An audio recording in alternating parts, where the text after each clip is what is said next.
Right guys, here we are, 2 weeks later. It's the 24th of October. That's been about 3 weeks. We said it might be a strong brew and it certainly turned out to be that way. What we need to do is take a reading now of the for the spec grab and just see just how much we've got alcohol wise. So we fill that up again. It's gone a little bit lighter, as you can see. It's going to be more a rosé than a red, but that doesn't matter.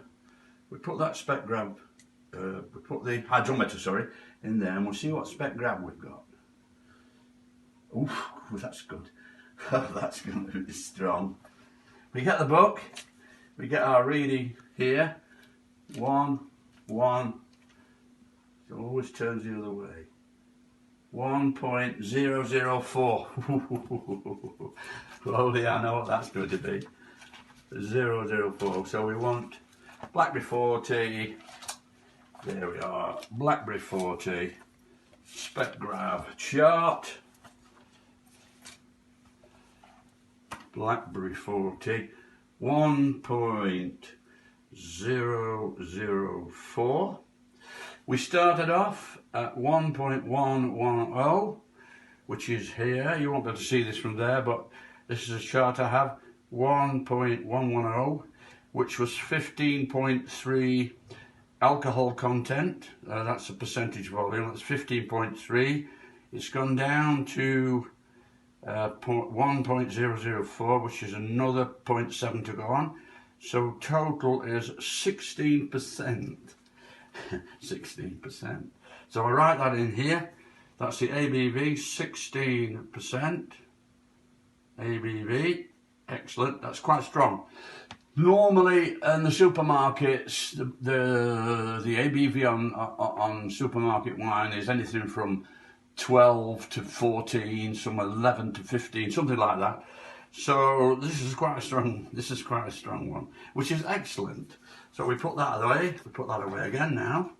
Oh no, not quite. We don't quite do that. We've got another little step I've nearly missed doing. We'll leave that there for the moment. We pour this back. We've got the reading, so we finish with that. Put that back. Pour that back in, and we pour that back in as we did before. Okay. We finish with those, put those away. We can pour that little bit in there as well. Put that away. Now we come to this, the Camden tablets. Now these help to stop. So if I just read the instruction, it's 1 tablet for every 5 litres. So that's 5 tablets, which I've got in the spoon here. Now the easiest thing to do is to crush them in a spoon with a spoon. So if you crush them like that, it doesn't shoot all over the place. Now some people put it in a little bit of warm water and put it in. I like to sprinkle it in. So we've crushed that, as you can see. I get my hand out of the way. We've crushed that, and then we pour that in on our plastic spoon, a little bit at a time, like that. So it's all over, and then we stir it. So there are your Camden tablets. That helps to stop fermentation. If it has got a little bit more fermentation to do, that will help to stop it. So we stir that up, stir that in. We've got our percentage alcohol, which is 16%. So that should stay at that now. That's that. Next move, what's the next move? Oh yeah, the next move is to actually fill up these 5 demijohns. Straight from the bucket into there. And I do this for a bit longer because these are what they call breathers. Now the breathers allow any excess that might still be bubbling away to come out of this without anything getting in, particularly the vinegar flies. You get those in there and it will turn your wine to vinegar. So you have this and it's got a little bit of water in so it can breathe. The bubbles will come up through the water but nothing can get in. But it still evaporates the bubbles. So that's what we do. We put that in last. And we do 5 of those. We empty the bucket into 5 of these. We'll fill that one up now. Let's move that out of the way. We'll fill this one up. You'll see that it's reasonably pale, but that doesn't matter because it will clear. But it will be a rosé this, rather than a deep colour. looking at it. Sometimes happens that way. If you want it deeper colour, all you do is you put more berries in, which takes a lot longer effort. But you can put in as much as you want, really. You could put 15 pounds of blackberry in and make it double this colour, twice the colour of this. But I like this. It turns out to be a nice rosé, and it's a lovely taste. But as you can see, it's you can't see through it. It's smoky. But we put that in, fill those up. We'll do all the 5. That will empty the bucket. Go there, right to the top. But leave a little breathing space. That should do. That should a little bit more there. Okay, that's 1. I'm not going to do all 5 because you've seen what we do. Take that out, wash and clean those in a little while, and then we put the breather on. As I say, don't forget, put a little bit of water in it. You can see that. Now that is ready to sit for another 2 weeks until it clears, until you can see through it. Sometimes people use the dark jars for the dark wine, but you can't really see through them and see whether it's cleared enough. So I like to use the clear bottles, the clear demijohns, sorry. And I picked all these up from the car boot, between 50p and £1 each. Okay, so we've got the label on, Blackberry 40. We stocked it on the 24th of the 10th, 2020. That will now sit with these other 4. Once we've filled those up with this, they'll sit for another further 2 weeks to clear. Now when you get near the bottom of here, there's a lot of sediment. They call it the lees, and most of it will be at the bottom of this bucket.